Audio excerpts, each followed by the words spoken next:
السلام عليكم يا جماعة.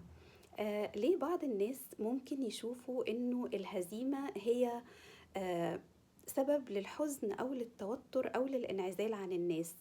ربنا سبحانه وتعالى هو الذي أضحك وأبكى.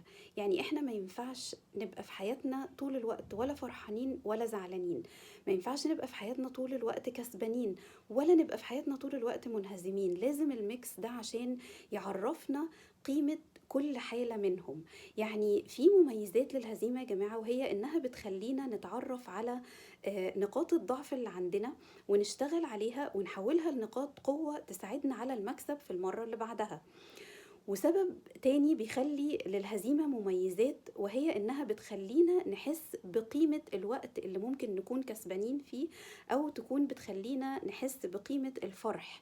لأنه إحنا لو فرحانين طول الوقت هتبقى زي حالة إن أنت بتاكل سكر كتير قوي فنفسك بتجزع، بتبقى عايز شوية حاجة حادقة بقى في الوسط عشان تقدر تحس بحلاوة الحاجة المسكرة اللي انت كلتها، وهي دي حياتنا أصلا.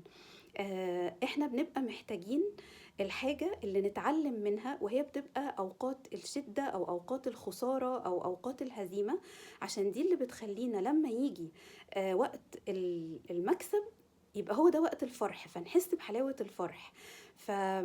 فالناس، لأنه أنا بشوف ناس يا جماعة حتى بيبقى في أوقات هزيمة في حاجات بسيطة في حياتنا زي الألعاب مثلا، حد بيلعب مع حد فخسر في لعبة معينة، فيقول لهم انا مش لاعب معاكم تاني، انا مش جاي المكان ده تاني، انا مش عايز اشوفكم تاني. طيب ليه؟